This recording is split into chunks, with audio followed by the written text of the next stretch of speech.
प्यारे बच्चों, 8वीं कक्षा के गणित के दूसरे चैप्टर एक चर वाले रैखिक समीकरण के तीसरे भाग में आपका स्वागत है। इससे पहले दूसरे भाग में हमने कुछ साधारण एक चर वाले रैखिक समीकरणों को हल करना सीख लिया था। अब उन्हीं समीकरणों के आधार पर हम कुछ इंटरेस्टिंग से क्वेश्चन करेंगे और आज के लेक्चर में हम प्रश्नावली 2.2 से पहले उदाहरण नंबर 5 से 11 तक दिए हुए हैं, उन सभी उदाहरणों को हल करेंगे। अब देखिए, जो पिछले एक्सरसाइज में हमने क्वेश्चन किए थे और जो आज इस लेक्चर में हम जो प्रॉब्लम सॉल्व करेंगे, उन दोनों में क्या अंतर है। पिछली बार तो आपको जो समीकरण है वो बने बनाए दिए हुए थे, आपने सिर्फ उन समीकरणों को हल करना था। आज जो हमें यहाँ पर प्रॉब्लम दी हुई है, जो सवाल दिया हुआ है, उसके आधार पर हम पहले समीकरण बनाएंगे और फिर उस समीकरण को हल करेंगे।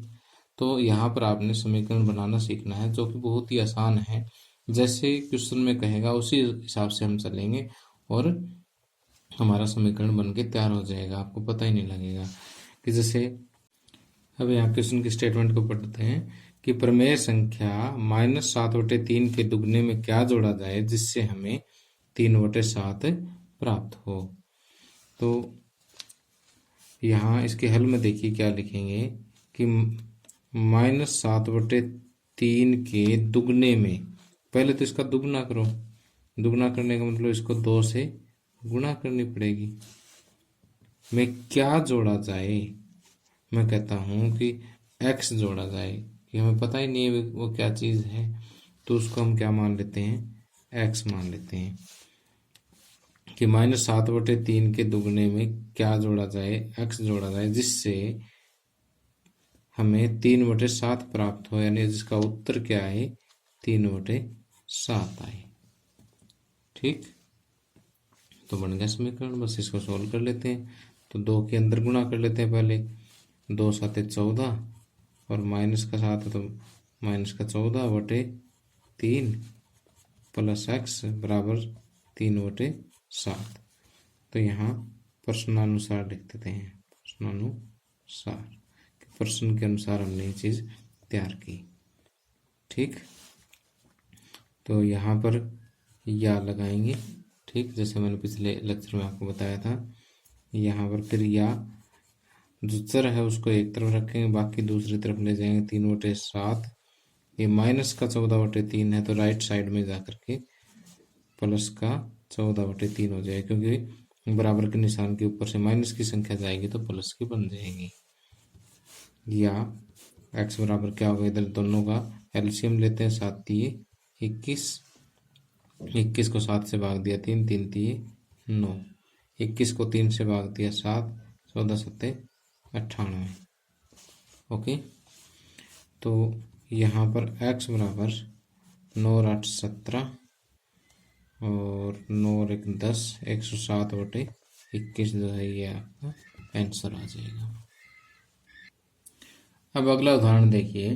कहता है कि एक आयत का परिमाप 13 सेंटीमीटर है और उसकी चौड़ाई 2 सही 3/4 सेंटीमीटर है। उसकी लंबाई ज्ञात कीजिए।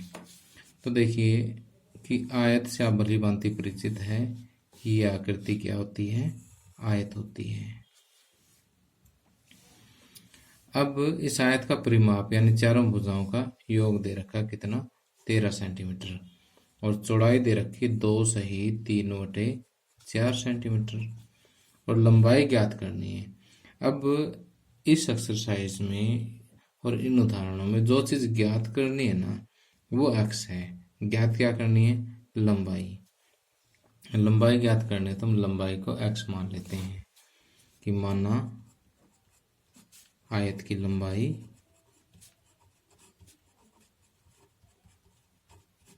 बराबर x सेंटीमीटर। ओके, अब आयत का परिमाप आपको दे रखा है।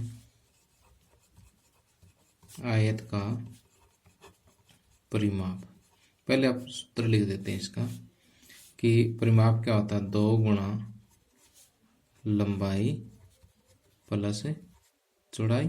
यही सूत्र होता ना परिमाप का। तो परिमाप कितना दे रखा, 13। तो परिमाप के नीचे परिमाप लिख दो, बराबर 2 गुणा लंबाई कितनी x, चौड़ाई कितनी 2 से 3/4। ठीक, तो यहाँ से अब हमारा समीकरण तैयार हो जाएगा। 13 बराबर 2 गुणा x प्लस, पहले सही बटे खोल लेते हैं, 4 दूनी 8 और 3 11/4। ठीक, या अब 13 बराबर 2 के अंदर गुणा कर दो, 2x प्लस 11 दूनी 22/4।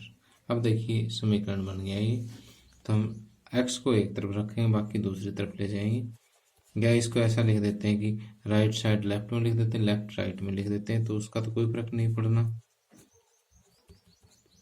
क्योंकि एक तो एक तराजू के दो पलड़े हैं, कोई किसी में रख दो। ठीक, तो अब देखिए पहले 22/4 को हम इधर 13 की तरफ ले जाते हैं, तो 2x बराबर 13, इधर 22/4 प्लस का है, इस साइड जा करके माइनस का हो जाएगा। ठीक, तो 2x इधर पहले लघुत्तम लेके इसको सोल्व करना पड़ेगा, एलसीएम लेकर के सोल्व करना पड़ेगा। 4 इसके बटे में कुछ नहीं, 1 दे लिया। ठीक, 4 को 1 से भाग दिया, 4 4 13 चौकी 52, माइनस 4 को 4 से भाग दिया 1, 1 को 22 से गुणा करेंगे 22। 2x बराबर देखिए 52 में से 22 माइनस करोगे तो क्या आएगा 0, 5 में से 2 गए 3, 30/4। ठीक, या x बराबर 30/4, इधर 2 गुणा में है, ये इधर जा करके बटे में हो जाएंगे। ठीक, 2 1 में 2, 15 दूनी 30। तो यहाँ से x बराबर क्या आ जाएगा, x बराबर आ जाएगा 15/4। ओके, तो 15/4 को अगर आप सही बटे में बदलोगे तो 15 को 4 से भाग देके देख लो, 4 तिये 12, शेष 3, तो 3 सही, शेष बटे ये 3 से 3/4 आ जाएगा।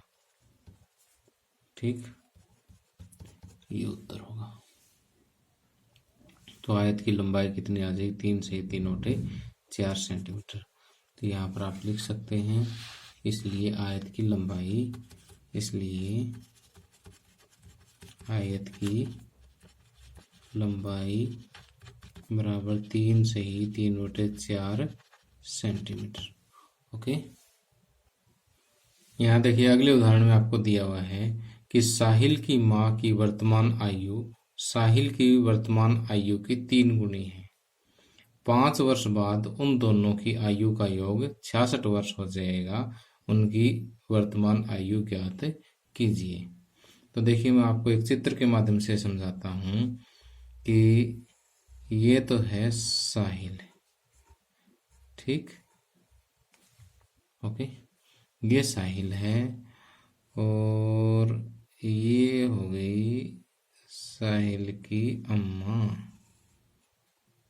ठीक है, राशि बन गई।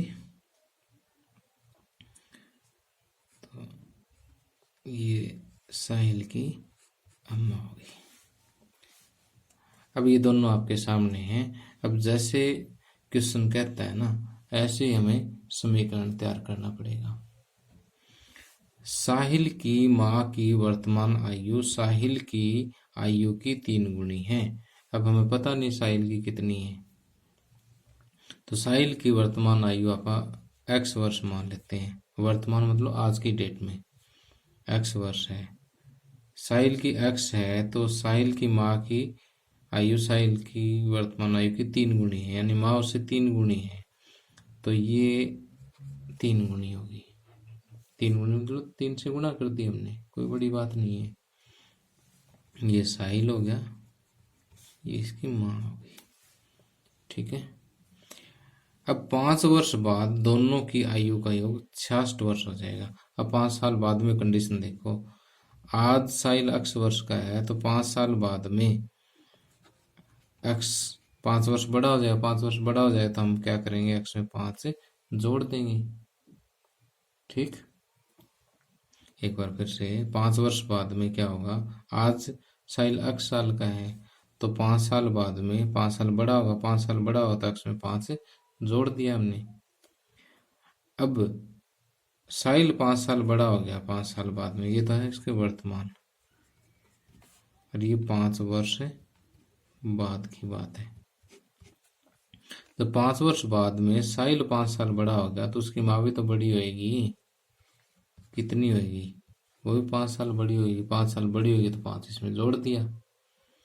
अब ये कहता है कि 5 वर्ष बाद उन दोनों की आयु का योग 66 वर्ष हो जाएगा, यानी इन दोनों का योग 66 वर्ष हो जाएगा।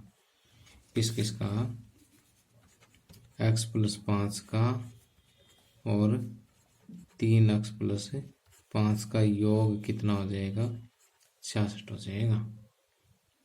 ठीक, या हम ये कह सकते हैं कि x+5 + 3x+5 बराबर कितना, 66। 1x और 3x, जैसे 1 कुर्सी और 3 कुर्सी 4 कुर्सियां हो जाती हैं, उसी तरह से 1x और 3x मिल करके कितने हो गए, 4x हो गए। 5 + 5 10 बराबर 66। ठीक, या 4x बराबर 66 पहले से पढ़ा, 10 इधर जाएगा तो 10 माइनस का हो जाएगा, या x बराबर 66 में से 10 घटाएंगे 56, या 4x बराबर 56, या x बराबर 56, 4 इधर गुणा में इधर जाकर के भाग कटेगा तो 14 आ जाएगा, तो x बराबर आ जाएगा 14। तो साहिल की वर्तमान आयु कितनी होगी, 14 वर्ष। तो उसकी माँ की उससे 3 गुणी है, तो माँ की वर्तमान आयु 14 × 42 साल हो जाएगी। ठीक, तो यहाँ पर हम लिखेंगे साहिल की वर्तमान आयु बराबर 14 वर्ष, माता की वर्तमान आयु, माता की वर्तमान आयु 14 × 3 42 वर्ष। ठीक, तो इस तरह से हम ये क्वेश्चन सोल्व कर सकते हैं। अब शुरू में क्या लिखना आपने, कि पहली बात तो आपको क्वेश्चन पे पकड़ होनी चाहिए, आपको सोचने का तरीका आपको आना चाहिए कि जिस तरीके से हमने सोचा, अगर वो तरीका आ गया तो सीधा समीकरण बन जाएगा। लिखने में तो कोई दिक्कत नहीं है, जो हमने माना वो लिख दिया कि माना साहिल की वर्तमान आयु बराबर x वर्ष, इसलिए माता की वर्तमान आयु कितनी होगी, 3x वर्ष। ठीक, अब 5 वर्ष बाद साहिल की आयु, 5 वर्ष बाद साहिल की आयु कितनी, x+5। 5 वर्ष बाद माता की आयु, ये 3x+5। अब प्रश्नानुसार यानी प्रश्न के अनुसार अपन समीकरण बनाया, ये आ गया, बस हो गया। लिखना भी इतना ही था, कोई ज़्यादा लंबा चौड़ा कोई मंत्र थोड़ी ना पढ़ना हमने। ठीक है, अब आगे 8वां उदाहरण देखिए कि बंसी के पास कुछ सिक्के 2 रुपए वाले, कुछ सिक्के 5 रुपए वाले हैं। यदि 2 रुपए वाले सिक्कों की संख्या 5 रुपए वाले सिक्कों की संख्या की 3 गुनी है या तिगुनी है और उनके मूल्यों का योग 77 है, तो दोनों प्रकार के सिक्कों की संख्या ज्ञात कीजिए। तो देखिए, चित्र के माध्यम से समझाता हूँ आपको कि ये तो है 2 रुपए वाले सिक्के, ठीक, और ये है 5 रुपए वाले सिक्के। अब कितने कितने हमें नहीं पता भाई, अब वो तो हमें ज्ञात करना है कि दोनों प्रकार के सिक्कों की संख्या कितनी है। और अब x किसको माने, 5 वाले को माने कि 2 वाले को माने, समस्या तो ये भी है। अब यहाँ देखो कि आसान कौन सा है x लेना, यहाँ कहता है कि यदि 2 रुपए वाले सिक्कों की संख्या 5 रुपए वाले सिक्कों की संख्या की तिगुनी है, तो 2 रुपए वाले ज्यादा है, 5 वाले कम है, तो 5 वालों का अगर आप x मान लें तो 2 रुपए वाले सिक्कों की संख्या इससे 3 गुनी है, तो ये 3x हो जाएगा। ठीक, थोड़ा ध्यान से पढ़ो। यदि 2 रुपए वाले सिक्कों की संख्या 5 रुपए वाले सिक्कों की संख्या की तिगुनी है, तो जो कम है उसको मैंने x मान लिया, दूसरा उसका जितने गुना करना है वो कर देंगे बस। अब आगे कहता है कि उनके मूल्यों का योग 77 है। मूल्यों का योग का मतलब है कि कुल मिलाए कितना धन हो गया, कितने रुपए हो गए। अब देखो, 5 वाला एक सिक्का हो तो 5 गुना 1, 2 सिक्के हो तो 5 गुना 2 10 हो जाएंगे, 3 सिक्के हो तो 3 गुना 5 15 हो जाएंगे, 4 सिक्के हो तो 4 गुना 5 20 हो जाएंगे। इसी तरह 6 सिक्के हो तो 6 गुना 5 30 हो जाएंगे। अगर x सिक्के हो तो x गुना 5 हो जाएगा। तो कुल धन ये कितना हो जाएगा, x गुना 5 यानी 5x हो जाएगा। और इसमें कुल धन कितना होगा, एक सिक्के में 2 गुना 1, दो सिक्कों में 2 गुना 2, 3 सिक्कों में 2 गुना 3। इस तरह से कि अगर हमारे पास कुल सिक्के 3x हैं और एक सिक्का 2 रुपए का है, तो कुल रुपए कितने हो गए, उसको 2 से गुणा कर दो। ठीक है, तो ये हो जाएंगे आपके पास 6x और ये हो जाएंगे आपके पास 5x, यानी कुल धन 2 रुपए वालों में तो 6x है और 5 रुपए वालों में 5x है। ठीक, और कुल धन का जोड़ कितना है, 77 है। 6x और 5x का जोड़ कितना है, 77। 6 और 5 11x बराबर 77, तो x बराबर 77/11, 11 कम 11, 11 7 77, तो x बराबर हो गया 7। तो x बराबर 7 हो गया, तो 5 रुपए वाले सिक्कों की संख्या तो आ गई, इसलिए 5 रुपए वाले सिक्कों की संख्या कितनी होगी, 7। और 2 रुपए वाले सिक्कों की संख्या कितनी हो जाएगी, इसे 3 गुनी है तो 7 गुना 3 21। तो ये तो हो गए 21 सिक्के और ये हो गए 7 सिक्के। अब कुल धन देख के अपना 77 रुपये बनता भी है कि नहीं। 7 5 35 रुपये तो ये हो गए और 21 दूनी 42 ये हो गए। जोड़ करके देखो, बिल्कुल सही है, 77 रुपये बन तो गए। तो हमारा सम तो आ गया। ऊपर 1 2 लाइनें लिखनी हो यहीं से लिखेंगे।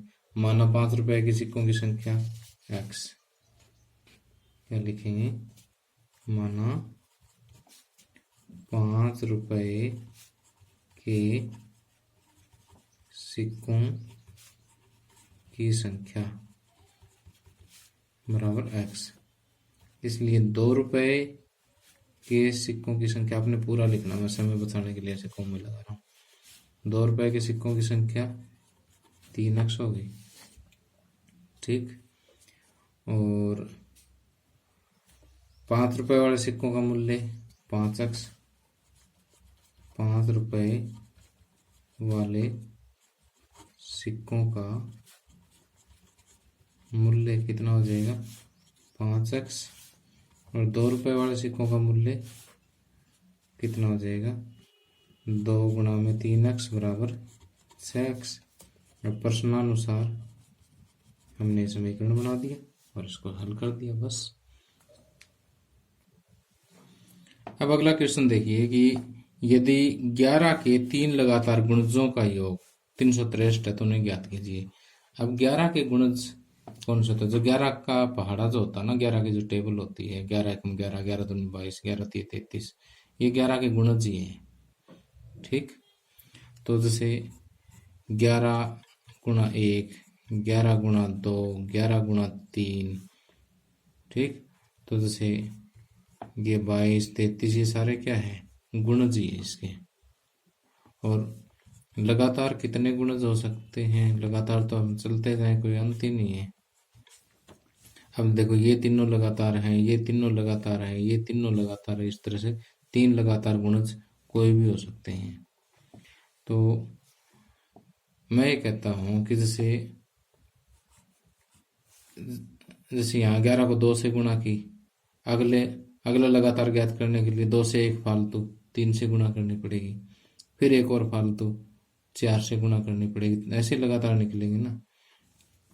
तो अगर मैं पहले 11 को 2 की बजाय x से गुणा कर दूं, उससे अगला गुणज ज्ञात करने के लिए 2 की बजाय जैसे 3 आएगा यहाँ पर, तो x से एक फालतू कितना होगा, x प्लस 1, और उससे अगला ज्ञात करने के लिए 11 गुणा में इससे 2 फालतू यानी x प्लस 2, ऐसे तीन लगातार गुणज ज्ञात करेंगे।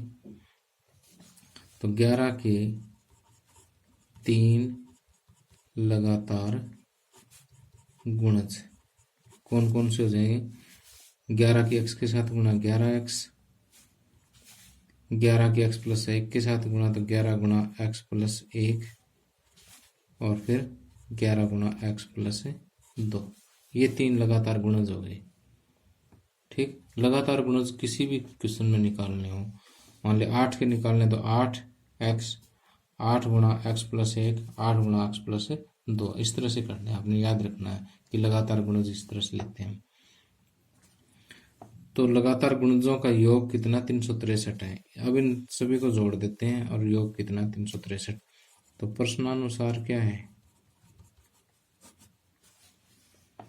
कि 11x प्लस 11x, 11 गुणा x प्लस 1 और 11 गुणा x प्लस 2, इन सभी का योग कितना है, 363, या 11x प्लस 11 के x के साथ गुणा 11x प्लस में 11, 11 के x के साथ गुणा 11x प्लस 11 दूनी 22, 363। अब देखो 11x 11x 11x, 3 बार 11 11 को जोड़ेंगे, 11 11 22 और 11 33, 33x तो ये हो गई, 11x 11x और 11x कुल मिलाकर के 33x हो गई, और 11 प्लस 22 33 ये हो गए, बराबर 363 बन गया समीकरण। अब 33x, अब ये 33 हम आगे लेके जाएंगे, 363 माइनस 33, या 33x बराबर 363 में से 33 घटाएंगे, 3 में से 3 0, 6 में से 3 3, और ये 330, या फिर x बराबर क्या आ जाएगा, 330 बटे में 33, और इसको कट करेंगे तो कितना आएगा, 10। तो यहाँ पर x बराबर आ गया कितना, 10 आ गया। तो तीन लगातार गुणज कौन कौन से आ जाएंगे, 11 के 3 लगातार गुणज ये हो जाएंगे 11 गुणा में 10, फिर 11 गुणा में 10 से एक फालतू 11, फिर 11 10 से 2 फालतू 11 गुणा में 12, यानी 11 में 110, 11 11 121, और 11 गुणा 12 132। ठीक, अब हमें क्वेश्चन ये चेक करना है कि हमारा सॉल्यूशन सही आया कि नहीं आया। तो इसकी कंडीशन लगा के देख लो कि इन तीनों का योग 363 आना चाहिए। तो इसकी अगर हम पड़ताल करेंगे तो 110, 121 और 132 तीनों को जोड़ के देख लो, 2 और 1 3, 3 2 5 और 1 6, और 1 2 3, 363 इसका जोड़ आ गया। इसको रफ में कर लो, इससे आपको तसल्ली हो जाएगी कि हमने जो सवाल किया है वो ठीक किया है। ठीक है, अब आगे उदाहरण नंबर 10 आपको दिया हुआ है कि दो पूर्ण संख्याओं का अंतर 66 है, यदि उनमें 2:5 का अनुपात है तो वे संख्याएं ज्ञात कीजिए। कि देखिए कि जब भी अनुपात दे रखा हो ना, कि दो संख्याओं का अनुपात, तो वो जो संख्याएं हैं, अनुपात का मतलब क्या है कि अगर ये 2 है तो ये 5 है, और ये अगर 2 का दुगुना 4 है तो ये 5 का दुगुना 10 मिलेगा। ये 2 का 3 गुना 6 है तो 5 का 3 गुना 15 मिलेगा। ऐसे अनुपात का मतलब यही होता है। ठीक है, तो अब हमें पता तो नहीं भी कितने गुना है ये। तो जब भी अनुपात दे रखा हो तो अगर एक संख्या को मैं 2 अक्ष मानूंगा तो दूसरे को 5 अक्ष मानूंगा। ये बात याद रखना आपने। जब भी दो संख्याओं का अनुपात दे रखा हो इस एक्सरसाइज में तो एक संख्या, जैसे 2:5 का है तो एक को अगर 2 अक्ष मान लिया तो दूसरी संख्या ऑटोमेटिक 5 अक्ष हो जाएगी। तो संख्याओं में अनुपात क्या है यहाँ पर? संख्याओं का अनुपात बराबर 2:5। इसलिए माना संख्याएं क्या क्या मान सकते हैं आप? 2 अक्ष और 5 अक्ष। अब ये कहता है कि दो पूर्ण संख्याओं का अंतर 66 है। इन दोनों संख्याओं का अंतर कितना है? 66 है। तो बड़ी तो 5 अक्ष ही होगी। बड़ी में छोटी घटा दो, 66 आना चाहिए। तो प्रश्नानुसार 5 अक्ष में से अगर आप 2 अक्ष घटाओगे तो कितना आना चाहिए? 66 आना चाहिए। बस बन गया समीकरण। 5 अक्ष में से 2 अक्ष घटेंगे 3 अक्ष, 3 अक्ष बराबर 66, तो अक्ष बराबर 66/3, 3 एकम 3, 22, 3 66। तो x बराबर आ गया 22। x बराबर 22 आ गया तो अभी आंसर नहीं निकला है, संख्याएं ज्ञात करनी है आपको। इसलिए संख्याएं जो है वो क्या आ जाएगी? 2 अक्ष है तो 2 गुणा 22 यानी 44, तथा दूसरी 5 अक्ष है तो 5 गुणा 22 110। ठीक, एक संख्या 44 आ गई, दूसरी 110 आ गई। तो अब देखिए इनका अंतर अगर 66 है तो हमारा सम ठीक है। 110 में से 44 माइनस करके देख लेते हैं। 10 में से 4 गए 6, 9 में से 10 में से 6 गए, सॉरी 10 में से 4 गए 6, अंतर 66 ही है इसका। ओके, तो हमारा सम बिल्कुल सही है। अब इस लेक्चर का लास्ट क्वेश्चन हम देखते हैं कि देवेशी के पास 50 रुपए, 20 रुपए तथा 10 रुपए वाले कुल मिलाकर 25 नोट हैं जिनका मूल्य 590 रुपए बनता है। यदि 50 रुपए तथा 20 रुपए वाले नोटों की संख्या में अनुपात 3:5 है तो प्रत्येक प्रकार के नोटों की संख्या ज्ञात कीजिए। अब देखिए आपके पास 3 प्रकार के नोट है। एक तो 50 रुपए के, 20 रुपए के और 10 रुपए के। ठीक, अब कुल मिला के 25 नोट हैं। 50 रुपए और 20 रुपए वाले नोटों की संख्या में अनुपात कितना? 3:5 दिया हुआ है। तो 3:5, इनका अनुपात कितना? 3:5। तो अगर ये 3 अक्ष है तो ये 5 अक्ष होंगे। ठीक, अगर इनकी संख्या 3 अक्ष है तो इनकी संख्या कितनी होगी? 5 अक्ष होगी। और कुल मिलाकर के कितने हैं? 25 है। तो 25 में से जो बच गए वो 10 के बचे। तो ये कुल मिला के कितने नोट हो गए? 3 अक्ष और 5 अक्ष। ठीक है, 3 अक्ष तो 50 वाले हो गए और 5 अक्ष हो गए 20 वाले नोट, और कुल थे 25। तो 25 में से अगर ये दोनों मिला करके घटा देते हैं तो वो क्या बच जाएंगे? 10 रुपए वाले नोट बच जाएंगे। कि ये दोनों नोट जोड़ लिए, कितने? ये जोड़ दिए, और इनका जोड़ जो 25 में से घटा दिया, 10 वाले बच गए। ठीक है, तो प्रत्येक प्रकार के नोटों की संख्या, अगर हम अभी एक समीकरण बना करके x निकाल देंगे तो x निकालने के बाद 50 रुपए वाले नोटों की संख्या भी आ जाएगी, 20 वाले भी आ जाएगी। ठीक, और फिर 25 में से घटा देंगे 10 वाले, इन दोनों का जोड़ करके 25 में से घटा देंगे 10 रुपए वाले नोटों की संख्या भी आ जाएगी। बहुत ही आसान है, ध्यान से देखिए। तो 50 रुपए तथा 20 रुपए वाले नोटों की संख्या में अनुपात कितना? 3:5 है। तो माना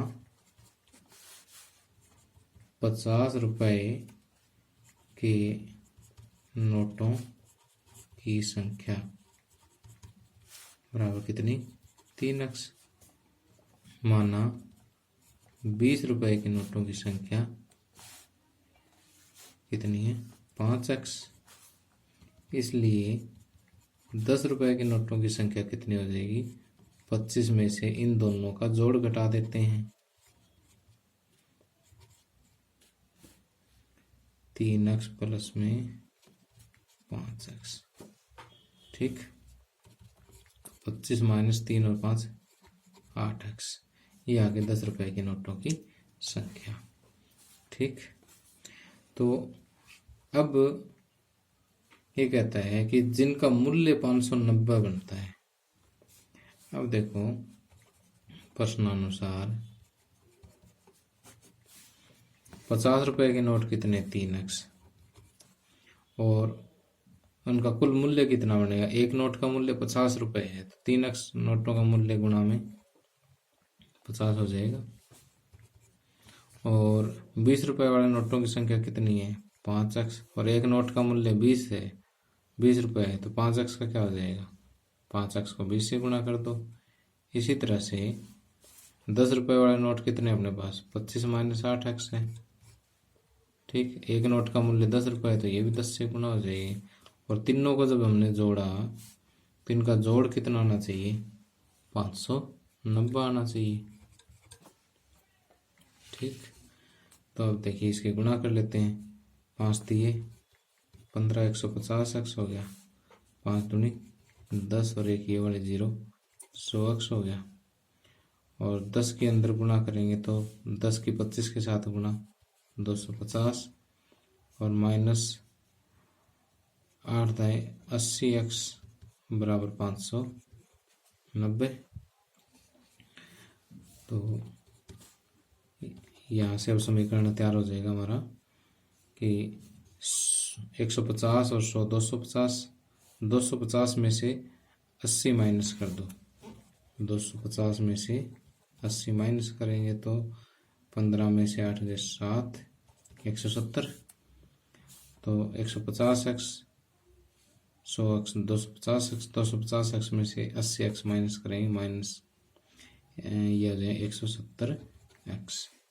ठीक, 170x प्लस 250 बराबर 590। ये समीकरण बन गया अब आपका। अब इस समीकरण को हम सोल्व कर लेंगे। तो 170x पहले 250 को राइट में ले जाते हैं 590 माइनस 250। अब 590 में से 250 घटा लेते हैं 0 9 में से 5 4 और 5 में से 2 गए 3 340 बच गया। 170x बराबर 340। तो यहाँ से x बराबर आ जाएगा 340 बटे 170 क्योंकि 170 गुणा में इधर आकर के भाग में हो जाएगा 0 से 0 17 दूनी 34। तो यहाँ पर x बराबर आ गया 2।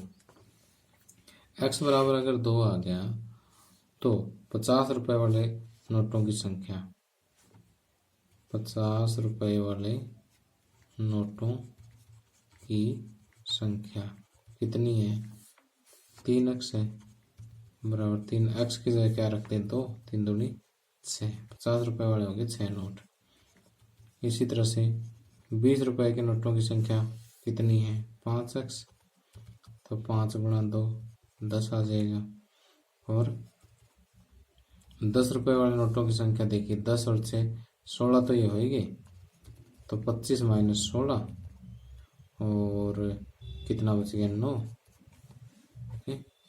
तो अब हमें आंसर चेक करना हो तो 50 रुपए वाला कितने नोट है 6 तो 50 गुणा 6 300 रुपए तो ये हो गए।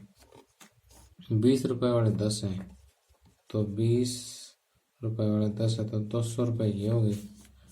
और 10 रुपए वाले 9 है 90 रुपए ये हो गए। कुल मिला के रुपए गिन लो अपने कितने 590 हो गए। ठीक, तो 590 हमारे यहाँ पर कह रखा था इन्होंने कि टोटल 590 रुपये बनते। तो इस तरह से हम ये सम सोल्व कर सकते हैं। तो एक बार फिर से मैं बता देता हूँ आपको कि यहाँ पर पहले नोटों का अनुपात दे रखा है उसी अनुपात में आप इनकी संख्या मान लो। तीसरा 25 में से घटा दो। ठीक, फिर इनका मूल्य निकाल लो यानी संख्या को जो एक नोट का मूल्य उससे गुणा करते जाओ और जोड़ते जाओ। ठीक है, और फिर उसके बाद आपका एक समीकरण बन जाए, वहाँ से एक्स की वैल्यू निकाल लो और जो चीज़ मान रखी है उसमें रख दो। ठीक, तो प्यारे बच्चों, इसी के साथ ही लेक्चर समाप्त होता है। आपको कितना समझ में आया वो मुझे ज़रूर बताना। Thank you, have a nice day.